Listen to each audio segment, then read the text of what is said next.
para falar sobre um assunto mais macro, uma análise que a gente vai fazer sobre o mercado de fusões e aquisições. Esse é o nosso assunto que a gente vai conversar com o Marcelo Tomasi, que é líder de finanças corporativas da Kroll Macro Brasil. Está com a gente na ponta da linha. Marcelo, seja muito bem-vindo ao Start 98 News. Bom dia. Não estamos escutando o Marcelo. Marcelo, talvez você esteja mutado, nós não estamos... Bom dia. Agora sim. Bom dia a todos. Muito bom dia para você, bom ter você aqui no nosso Start 98 News. E a gente vai falar um pouquinho sobre o impacto, né, desse mercado no mercado financeiro. E aí eu começo te perguntando, Marcelo, como que esse movimento de fusão e aquisição de empresas pode impactar o mercado financeiro e também o crescimento econômico no país?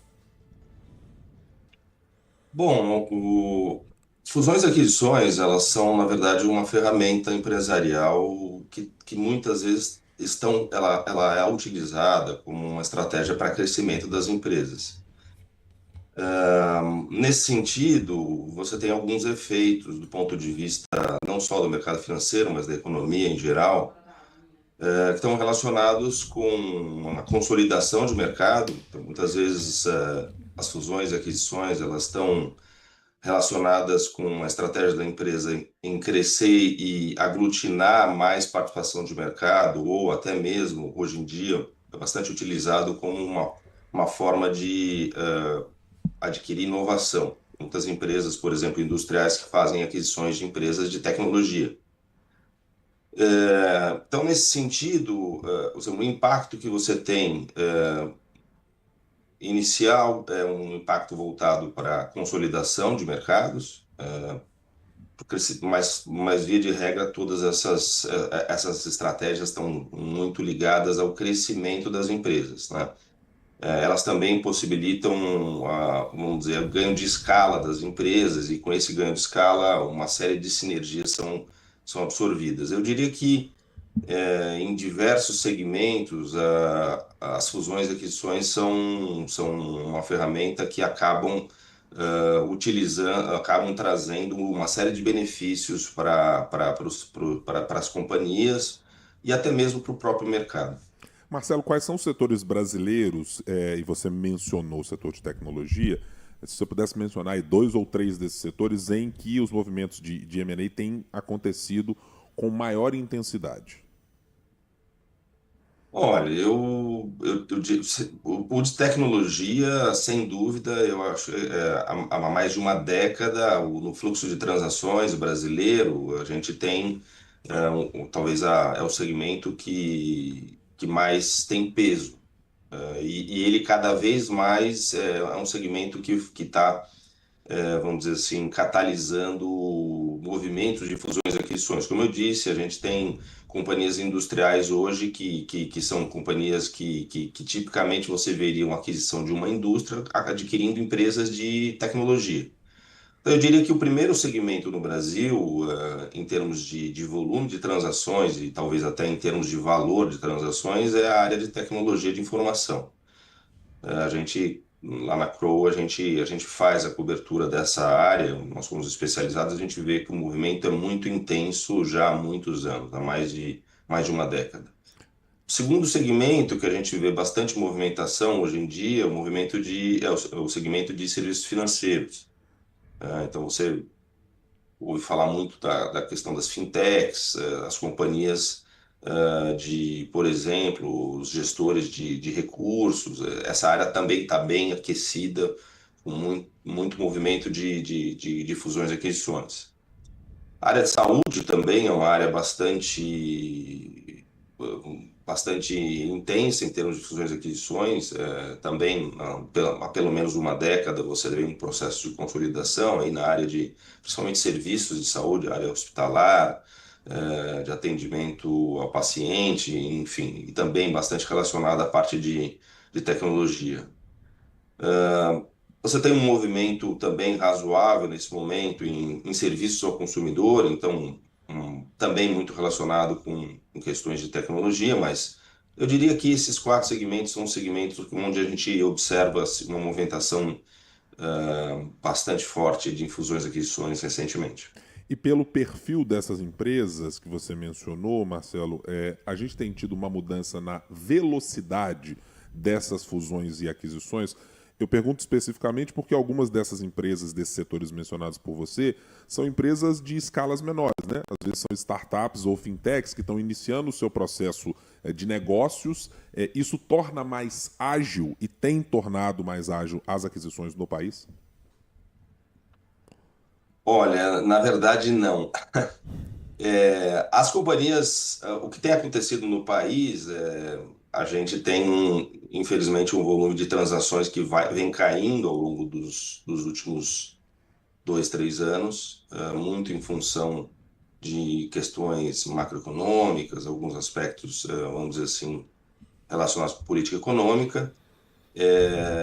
E o que a gente tem sentido, na realidade, é que os processos de fusões e aquisições eles têm se alongado um pouco, porque as companhias têm tido, vamos dizer assim, a tomada de decisão de aquisições, principalmente pelo lado do comprador, ela é cada vez mais cautelosa, eu diria. Do ponto de vista das startups, você vê muito investimento e aí tem a questão das fusões e aquisições nesse segmento de startups, ele também tem um movimento de aquisições, mas tem um movimento grande de recebimento de recepção de investimentos dos gestores de investimentos alternativos, que fazem o que a gente chama de private equity e venture capitalists. Nessa área, vamos dizer assim, existe um pouco mais de velocidade nas transações, mas eu não diria que ela é maior nesse momento do que no passado. Eu diria que ela é menor nesse momento do que no passado. Marcelo, quer fazer, Não, eu Breno? queria fazer sobre um setor apenas mais, Laura, antes de Fica à você vontade. passar para a sua pergunta, para resumir em setores. Marcelo, eu quero perguntar especificamente sobre o setor do agronegócio. A gente tem visto algumas iniciativas de gente que está fazendo em centros de pesquisa, seja de universidades federais, de gente que está passando por áreas de pesquisa e que tem levado mais tecnologia para esse setor, que hoje é um grande sustentador do PIB brasileiro. Esse setor também está sendo alcançado por esse volume de perdas e de piora nas fusões e aquisições? Olha, eu diria que esse é um movimento genérico, tá? Fusões e aquisições, ele acaba... O mercado de M&A, ele é um mercado que ele é muito sensível à instabilidade econômica e também à taxa de juros. Eu diria que quando a taxa de juros cresce e chega em patamares nas quais a gente está hoje, obviamente, você tem um pouco mais de dificuldade, você tem uma mais cautela do lado dos compradores, porque muitas vezes, quando você faz uma aquisição, principalmente as grandes aquisições, elas muitas vezes são alavancadas, ou seja, você precisa de financiamento para fazer essas grandes aquisições, e nesse momento, quando você tem uma taxa de juros muito alta, isso obviamente traz a necessidade de um movimento mais cauteloso, porque a captação acaba sendo bastante mais custosa do que num momento que você tem uma taxa de juros um pouco mais baixa.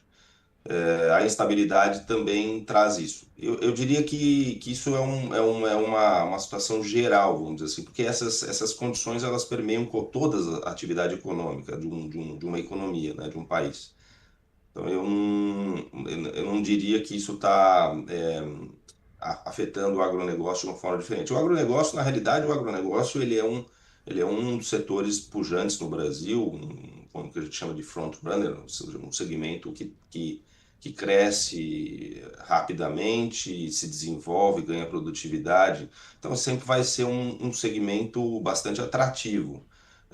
Mas eu diria que todos os segmentos, em geral, estão sofrendo o mesmo efeito. A minha pergunta estava bem nessa linha também, Marcelo, que você estava falando que o ritmo, né, das fusões e aquisições tem desacelerado nos últimos anos, e aí minha pergunta estava um pouco nessa linha, acho que você respondeu bem, mas acho que cabe também um comentário se, com essa perspectiva que você trouxe, o panorama geral das M&As deve mudar aí para os próximos anos aqui no Brasil. É difícil dizer, na realidade, porque, novamente, isso depende depende um pouco do comportamento da economia, dos fundamentos macroeconômicos, da política econômica. Mas, obviamente, se houver uma mudança, vamos dizer assim, sensível nesse sentido, e também assim, é importante dizer que a gente está num mundo que também não colabora muito para essa questão, né? Quer dizer, você tem um ambiente externo